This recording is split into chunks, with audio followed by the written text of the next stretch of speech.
Hello, everybody, and welcome back to the latest episode of the Football Uncensored podcast featuring Johan Sitton and myself, Rob Kirton, asking a few questions, and then hopefully just joining in the listening because that's what we all want to hear. First off, a quick apology. We've had another bit of an interlude, coming up 3 to 4 weeks, I think, at least. Either way, 'cause it's a bit of a gap. Um, I've had a bit of a break. John's been a bit busy with work. Haven't been able to quite join the dots until this evening, but here we are. We've got a few things we want to try and talk about, including a bit about transfers and player power, maybe a bit about the Crystal Palace situation. But there's one or two newsworthy items that we need to mention first. John, how are you, mate? All right, yeah, not bad, Rob. Yeah, normal ups and downs. Yeah, just apologise to everyone for the sort of long interval between podcasts and that. But yeah, a lot of positive comments. Funny how you concentrate on the not so positive ones. Said not enough comedy. So I was thinking, or maybe get you to open with a. There was an Englishman, an Irishman, and a Scotsman. But anyway, Missed the um, trick there, haven't we? yeah, we'll have to try and come up with some material. Yeah, but yeah, it's all coming up. I'll be true with you for me, which it probably suits the powers that be, as in like the establishment of the country, without going too deep. Um, it's a bit boring without football, isn't it? And it's amazing Yeah. to me, how much you miss it, even when you're not involved in it, which I was for half my life, for virtually half my life. You know what I mean? And without a doubt, it's probably the biggest distraction. Um, People should maybe sort of home in on that word. The biggest distraction um, that sort of keeps everyone on an even kill. So yeah, we've had Great leveler. yeah, apart from the a lot, we just had the Euros and the Lionesses. Yeah. So, but anyway, listen, you've said I've got a list of questions for you. You fire away. I'll do what I can to answer them. Well, I think it'd be remiss probably not to mention the Lioness as a quick congratulations. It's anyone who looks at social media cannot fail to see the division it causes amongst various people. But at the end of I must confess it. I'm not an avid follower, but at the end of the day, it's an English victory in a tournament. I'm happy with England winning. I did see a little bit of the game on Sunday, not intentionally, but I saw the extra time and the penalty shootouts, and obviously they've had quite a dramatic run to the final. So congratulations to them from me. Anything you'd like to add? Yeah, no, I think magnificent achievement and well done. Um, they've gone into it in a big way, the FA, back women's football, and I think it's paid dividends. Um, and it needed to in many respects. If you look at it, they've probably got Mark Wright with the FA goes back a lot of decades, but and even greater people than me before me. Um, but that's history now. And then looking forward or looking at it currently, it's magnificent uh, achievement. Three on the belt. I watched the game. I watched the extra time. I watched the penalties. Um, and the togetherness and what seemed like the team spirit and the sheer grit and determination to do well. I'd suggest they probably got out of jail and their name was on it when they equalised against Italy 6 minutes into extra time or into overtime. That took it to the extra time and penalties that they won there. So yeah, Yeah, but uh, maybe lessons to be learned. I'll be honest. I think it's only a matter of time. Here's another prediction for you, and we've got quite a few right in the 50 odd 60 podcasts we've done. Many things right. It's probably only a matter of time, and I'll be interested to see if it does happen in my lifetime. Um, where you're going to have a crossover, where you're going to have a female lady, woman manager in the men's game. Someone's going to take the plunge. Might not be at the highest level to begin with, but I think it's dare I say it's only going to be a matter of time. There's no doubt about it. She's done a fantastic job. So her and her staff and the players, massive well done. There's no doubt it gives the country a lift. Um, Something to be proud of, something to be to look at and admire. Um, the only thing nags away at me is when you get the people hanging on the coattails of it. You know what I mean? Certain aspects of establishment getting in on the act. Um, but there we But are. That's just my observation. You know what I mean? But maybe uh, because it's the national side. and maybe I think that works both ends, and you've got like you mentioned there, you've got people hanging on the coattails of it who hadn't normally shown that much of an interest in it, Yeah. and at the other end of the scale, you've got the whatever the opposite of hanging on to someone's coattails is. You've got What will shall we happen, say Rob? What will the happen is come. criticism? Yeah. Well, the funny thing is they've never intervened when it's going a little bit belly up. Although what I will add is long time ago, many podcasts ago, maybe not the series I've done with you, might have been before you with Joe, or it might have been with Lord Hudson and um, Don Shanks, the Don. Um, we were talking going pretty deep, and I'm definitely sure I mentioned it, but it'd be a case of trawling back through it, or maybe I put it in my book, on my first book. There will be a minister, an MP for football, or a minister for football, separate from sport and leisure and culture, or sport and culture, Yeah. with regards to the financial fair play aspect and all the other rigmarole, which someone will always find a way around it. If they're doing it on a day-to-day basis with universal credits and certain aspects of the black economy, like mini cabin, then I'm pretty sure they'll be able to circumnavigate it when it comes to multi-million pound deals. But Oh, what's this space? Yeah, so that'd be my two things. The outcome of that, I think there'd be a crossover sooner or later. There'd be a female manager in the men's game, and not before time, um, an appropriate minister for football, as well as right. sport and culture. All right. I'll watch this space, however long that may take. Unfortunately, I'd be remiss of us also not to mention something that's couldn't be further opposite from celebration and euphoria of the national team winning the ladies national team winning a title would be the recent passing of Diego Jotter and of course his brother in the car crash in Portugal. Mm. What can you say to something like that? Not just because it's a famous footballer. It's obviously tragic when anything like that occurs. But what can you say other than well, Just a sincere? sad, tragic waste of life in many aspects. But you see and hear about it every day. What um, I admired him as a player. May he rest in peace. What I also admired is he weren't there for particularly long, but I think once you become an established first team player at Liverpool, I think it showed what Liverpool were all about in terms of rallying around. They're a proper club, proper fans, proper people. And there's like a togetherness, and there's an acceptance, and the way they rally around players, ex-players, current players.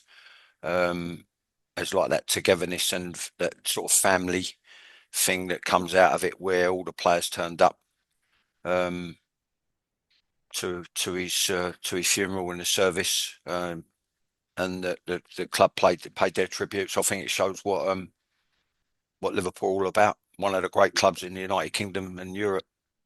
Yeah, I think I'm right in saying they paid up the remainder of his contract, didn't they, to his family, which is probably right and proper in most people's opinion, but it's still, it's still the gesture still required doing, as it were. Yeah, So, which is as you brilliant. say, just Yeah, and I think it's good that as a club they show that gratitude towards their players, ex-players, and in this case, a player who's passed away. mm, Yeah, I've yeah, got great admiration for it.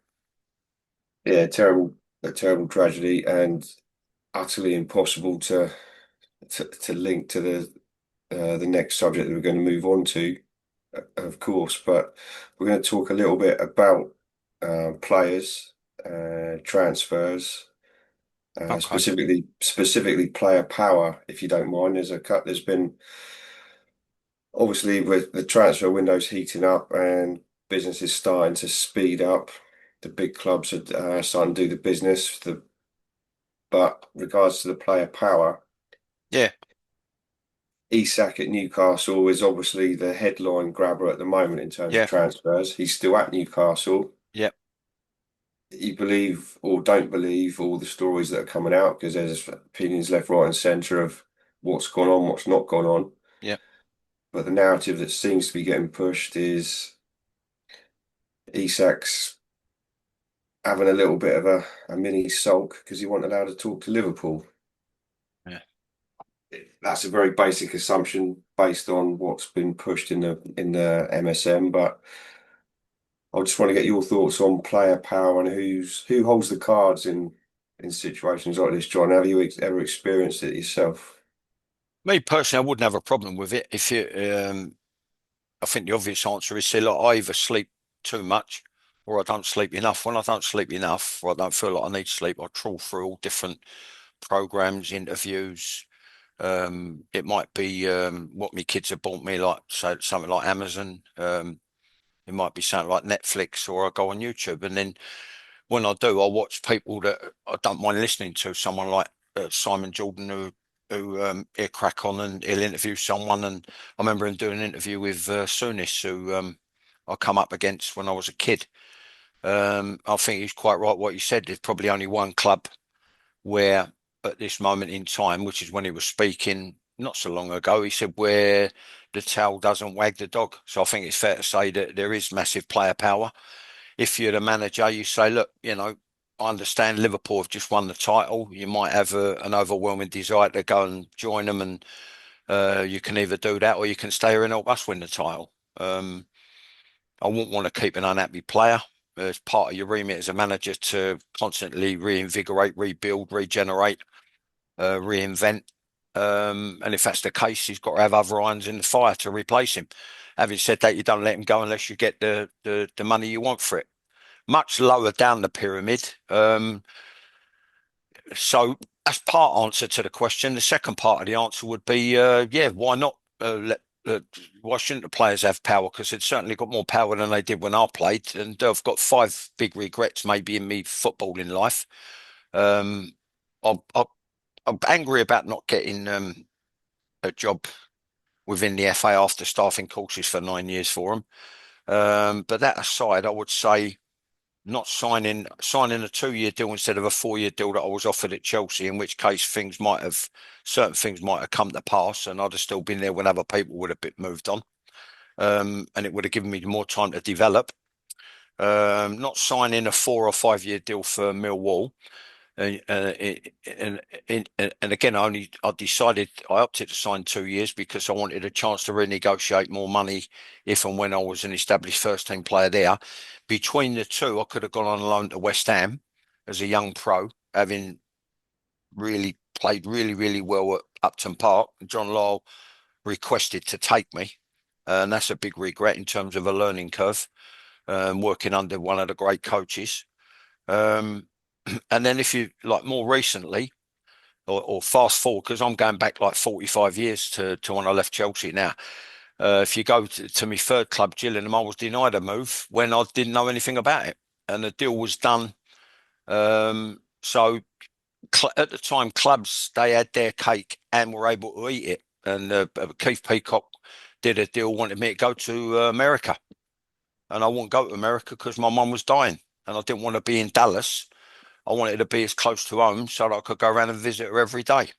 Mm. But he turned down a move, which I found out afterwards when an ex-teammate of Millwall, Paul Roberts, he said to me, Sits, he fancies you strongly. Sits, son, all right, he fancies you. He said he's going to come in, he's putting a bid in for you today. We were playing Brentford at home at Priestfield, and lo and behold, that's what happened. They put a bid in for me.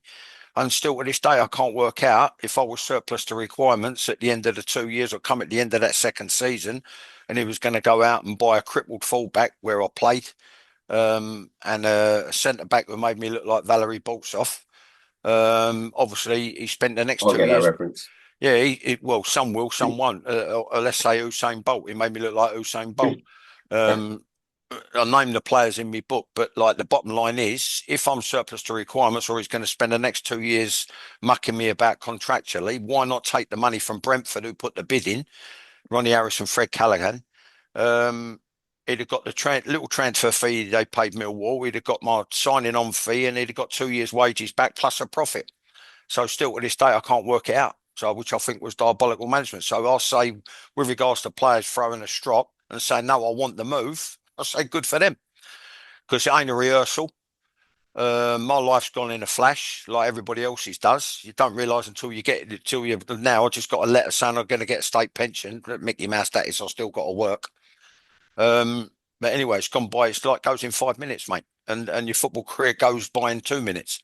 So Mm. if you want to dig in as a player and say no, I want that move, then I say good luck to him because I think it's every player's right to play at what club they want to play at, and if you have got player power, I say good for them as long as they're honest while they're with you, which he has been. He's been a magnificent servant and a great goal scorer and a great forward.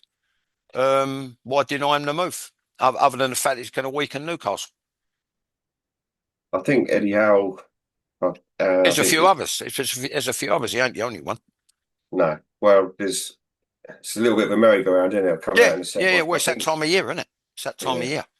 you've You've got got you got the football league starting this week. You've got the championship the week after. You've got the Premier League starting the week after that. So yeah. for the 3 Saturdays, I'll be I'm going to be away as I fly out, and me and my missus are going to have a nice bit of quality time together. Then my boy's girlfriend flies in from Germany, and they're going to have a bit of quality time together. So yeah, I'm gonna miss the first day of each unless I can find somewhere to watch it on the telly where I am. Um, I'm sure there'll be somewhere. yeah, Players. I mean, with the players digging their heels in, you've got. I mean, I'll butcher his name now. But Etikeke, I think Liverpool just weighed out about 80 million for him, right. and Newcastle was supposedly interested in buying him. And then the day after Liverpool signed him, Mm. the story about Isak came out, and then it rolls on to Newcastle maybe wanting. I think it's Johan Vissa of Brentford as a replacement for Isak if he goes to Liverpool, and now you've got the stories of Vissa not quite going on strike, but getting the copping the hump and digging his heels in because Brentford don't want to sell him because they've sold Mbumo to Man United, and it's Yeah. it's the crazy time of year. But Well, he's gone in at the deep end. Something I've predicted on several podcasts for other people, and over how long since I left Orient? I think it's 30 years ago. I said yeah, I think it is. Yeah, about set piece coaches, specialist coaches, and you've got set piece coach who's been promoted from within at Brentford, and his first gig is Premier League manager, and he's mm. losing some of his best players. So that could be another one if they're not careful. They could be flirting with relegation already without kicking a ball. You can't Yeah, listen. You've got to have a goal. I know only too well from my brief stint as a manager. You've got to have a goal threat coming from everywhere. You've got to have certain defenders who can contribute. Maybe wing backs contribute with maybe an handful of goals, getting high and wide, and maybe making up the numbers to flood the box. You need goal scoring midfield players, and you need a potent threat up front from every area of the front line. Um, we had we had one in Colin West, who basically he soldiered on with injuries for me. yeah, Um, the point I'll make is if you're giving up your goal power, where does that leave you? It's like I said with your mob, it's very early in the season, they're down. And probably after 5, 6, 7 games, 8 games, maybe into the first week of October, I can tell because it starts to form a pattern. And I said to you, they're diabolically organised, crap at the back, playing to an ideology that's not working, and no goal threat. It's a recipe for disaster. All the things I suffered from, so I recognise it.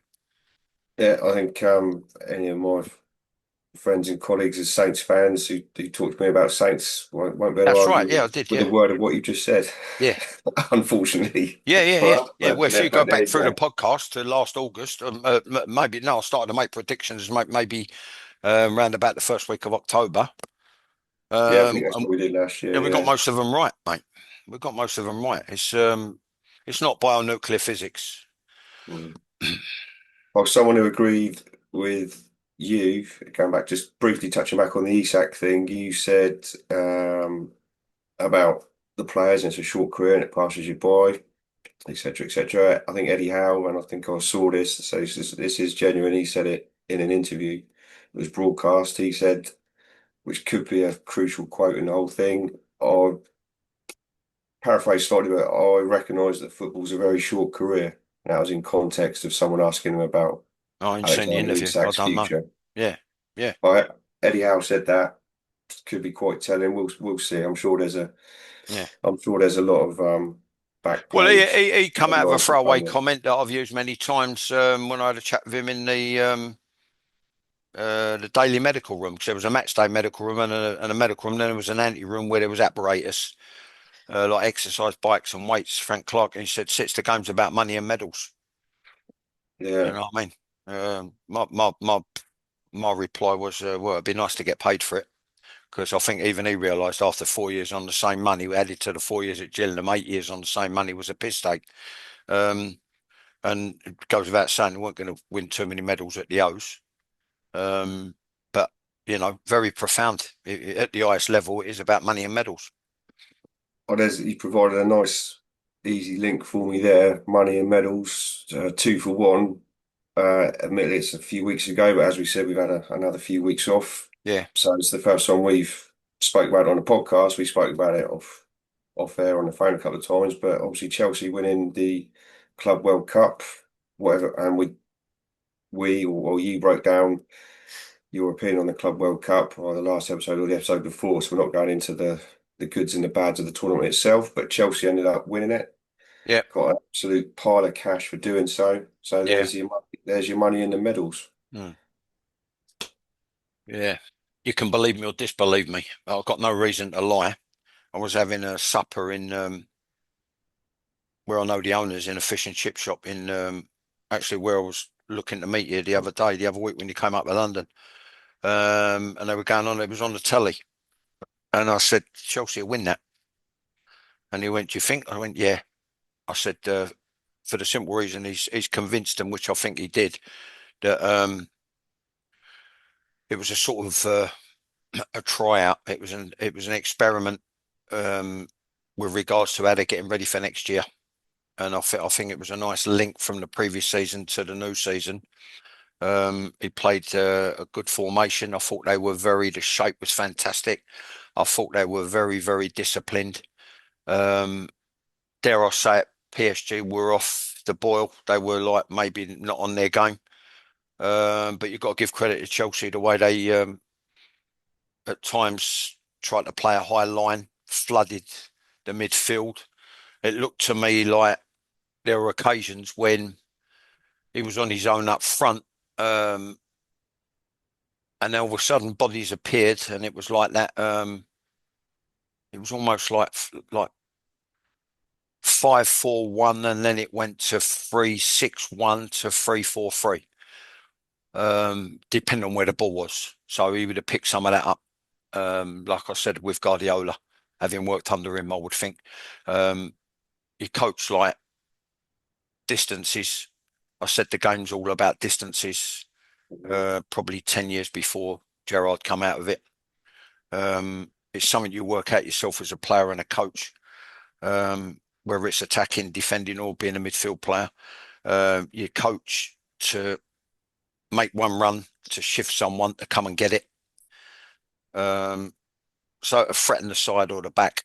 What he does, he coaches the players to get round the ball to support the ball. And anyway, I thought they carried it out magnificently. They were well worth the win.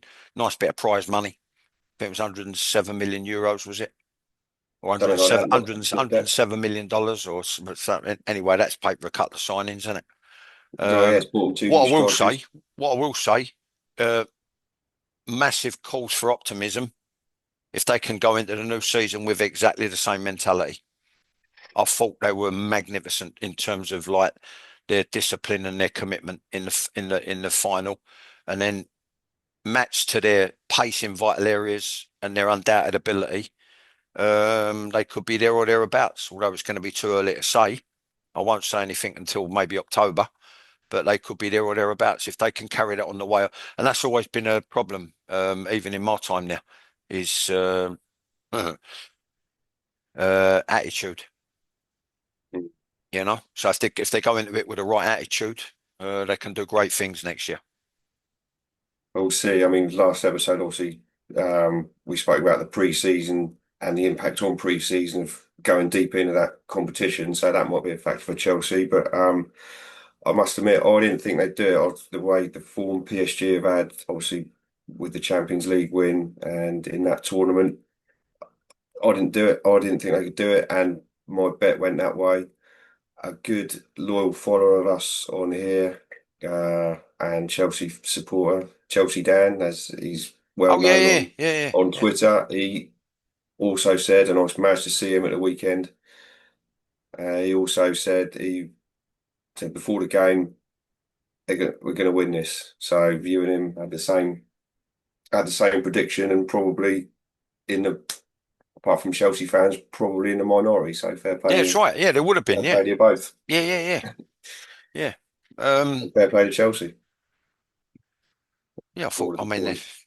yeah. It was superb. The performance was superb, Mm. and you could tell they wanted it. They seemed to want it more than PSG. But it's like with both sets of players, end of a long hard season. PSG had only just trounced what's his name in the final, Milan. Yeah. Um, yeah, but I mean, going on what you're saying, that's down to the staff now. Who's gonna be fresh and maintain it all the way through the season? You've got to Mm. keep them. You've got to give them plenty of rest days, mentally vibrant, arrange their whatever their outings, their golf days, their bonding trips. Couple of days off. The days just R&R. Just come in, we'll have a walk, have a massage, have a sauna, have a lunch, go home. Don't do anything silly, chaps. Which is what I try to do. And I just think we did little things like take them to a well-known health club in Chigwell, just to try and thing, but it can work or it can backfire on you. We'll see. Like We'll you see. Yeah, say, time's always the judge, mate. yeah, we'll keep the powder dry on the predictions, as you say, like we did last season. Yeah, Let it settle. Everyone can feel free to look at all the bookies apps and see the odds and make your own ideas. But yeah, it won't be for a couple of months or so before we see him on and hear him on here. yeah, We've got about 5 minutes, John. Unfortunately, we've flown through as per. So just the last little thing for this evening and reasonably contemporary. Chelsea obviously got into the Champions League with their league placing on the last day of the season. Crystal Palace made it into the Europa League by winning the FA Cup. yeah, Again, that we discussed on here. You can go back in previous episodes and listen to John's analysis of both of those matters. But at the moment, as we speak and record, Palace are not in the Europa League because they've been chucked out on a technicality due to, was it shared ownership or joint or multi-club ownership rule or something like that. yeah, And at yeah, the moment, yeah, pending an appeal, yeah. are relegated to the Conference League with Forest potentially jumping up to the Europa League. Yeah. Just a few quick thoughts on that, if you've got any. I'm sure you Com have. Completing that nonsense. Completing that nonsense, and I think it totally devalues and undermines Crystal Palace' achievement in beating City in the cup final. They should be where they deserve to be. Um, I'm biased towards London clubs, but I've got to ask the question: who checks the paperwork at UEFA? I mean, or whoever it is, I think it's UEFA, isn't it? Who It checks the is, yeah. paperwork there? Surely they would have known that someone's involved in more than one club. If they check the ownership, they check the shareholders, etc.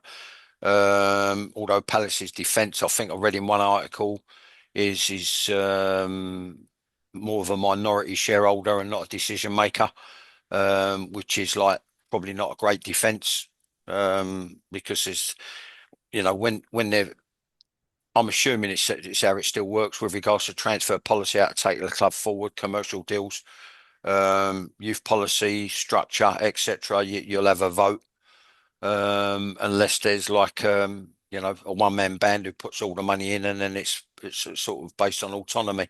But Mm.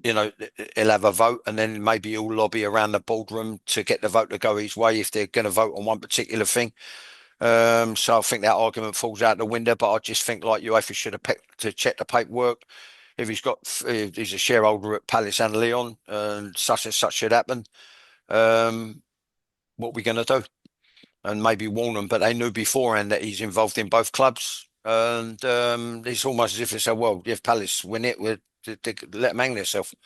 You know what I mean? I think it's totally wrong. And it's totally, what they're saying is possibly undermining or unethical. And what I think what they've done is undermining and unethical. And you can argue till they're blue in the face. And then what they do is just go, well, these are the rules. I just got a PCN for taking someone home. Well, So yeah. Speaking of rules, yeah, let's move. you can't do your job, and there's a time restriction on it, and it's residents only, and this, and the guy said, "No, please, I can't." It's the second one. Done one a few years ago. The geezer had the same injury as me, a ruptured Achilles. So it's like the rules, like it's almost like the Little Britain computer says no. You know what I mean? Like the Little Britain sketch. I think it's complete and utter nonsense. It's a farce, and I think Palace should be. They should get their reward, and they should be in it. Mm. That's my opinion on it. And a guy having shares in two clubs, I think it has no bearing on, and it had no bearing on the way they performed against Man City, and it'll have no bearing on the way they perform in either the conference or the Europa. And it's looking more and more like the conference. Well, just quick. I mean, the other If club they, he was involved. sorry to interrupt, Rob, just to think, No, if no. they, what it is, if they do let Palace play, get their reward and play in the Europa League, they'll be knowing that it's going to open a can of worms. You Mm. know what I mean? Because you've got you don't forget you've got the Forest chairman. He's got a vested interest in more than one club. Forest has got a little bit of form of, well, for want of a better term, grassing people up. Yeah, yeah. But they're in the same boat. The chairman, he's a major shareholder in two clubs, Forest and I think one of the Greek mobs, Yeah, I forget which one. probably I, Olympiacos, might be I Olympic. was I guessing don't know. Olympiacos. I'm not sure. Anyway, I know Okay. he's got share. So We might eh, go more into the situation as it develops when you're back from holiday, so in 2 or 3 weeks. That I'm sure that situation will have played out by then. But in the meantime, we've only got a couple of minutes left, so I'll quickly say good luck to Palace in their appeal because I'm totally agree with you. It's ridiculous if you delve into it deeply. So hopefully they succeed, and hopefully you succeed in yours for your dafters beat PCN. them's the rules. Yeah, they're the Them's the rules, rules. yeah. Yeah, So. nothing to do with being a revenue stream, just the rules. So thank you very much from me, everyone, for tuning into this one. Please stick with us. Obviously, as the season get underway in the EFL Championship and the Premier League, we'll endeavour to be a bit more regular. But for now, good night from me. Thanks very much. Thanks, Rob. Thanks for your time. Thanks everyone, and thanks to loyal listeners. Please watch, share, like, subscribe, and then there could be sort of plans being put in place for the new season or halfway through it. I'm getting a lot of advice from outside quarters, outside sources on how to try and take everything to a new level, as it were. But stick with us, and thanks again for your time. Hope you enjoy it, and thanks for your time, Rob. No worries, John. Speak soon. Good night, everyone.